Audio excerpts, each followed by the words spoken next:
Congratulations, we got your offer accepted. That's the easy part. Now it's navigating through what we'll call the escrow process. So first thing first, we want to get the fully executed agreement over to your lender so they can look in and lock in your loan rate. Go over the final figures to make sure you're still comfortable with what might be your new payment based on your new mortgage amount. In addition to that, we probably want to factor in the property taxes and insurance. That way you know what your full all-in monthly payment is. In addition to that, we're going to need to get the earnest money deposit, the good faith estimate over to escrow within the first 72 hours of getting your offer accepted.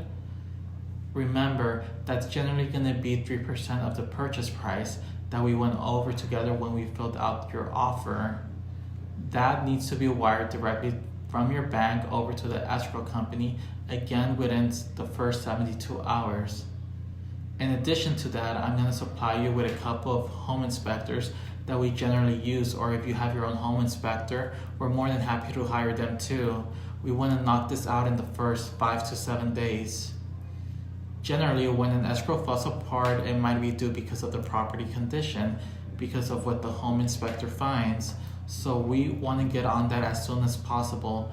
That way we know whether this is something you want to move forward with or not.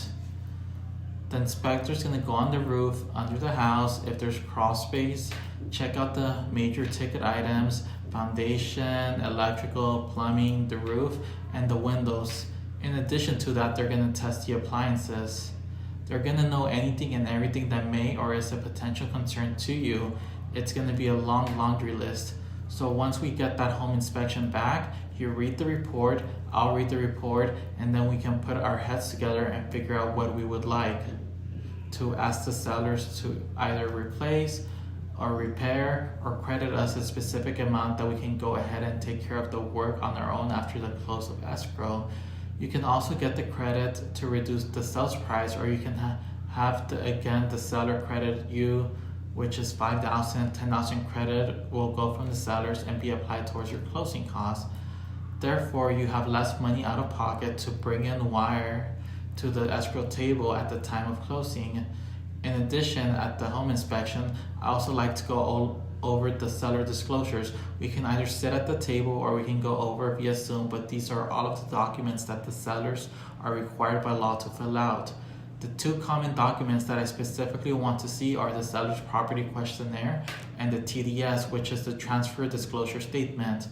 These are two documents that the sellers have to disclose anything and everything of material facts that you as a buyer would want to know. As an example, it is over an airport or an airport flight path. Do they have an angry neighbor who flies off the hook every other week? Does the window in the front bedroom not open? So anything that's not operable and there is a challenge with the seller should disclose that. I want to know about that. That way we can make our home inspector aware of it so they can go ahead and further evaluate it and note it on the report.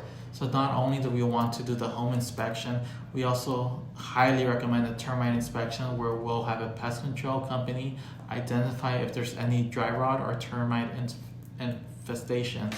If they find drops within more than 3 locations around the perimeter of the house, they may recommend a few negotiations.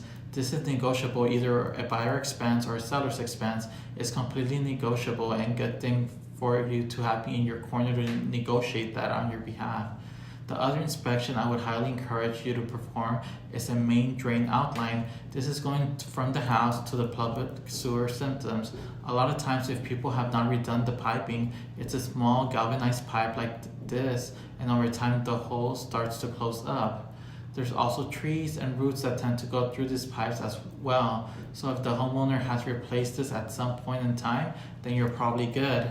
If they haven't, then what happens is that these are the main lines that back up into the house, and that's what we want to avoid. This is an inspection of about $250. They're gonna put a camera down that pipe to see what they see, make sure that it's clear and free and that there are no future challenges that we should be concerned with. In the next video, we're gonna talk about what it is that they're gonna ask if we do find problems with the house. What rights do we have? And that's gonna be the request for a repair list, and I'll get into detail on that on the next video.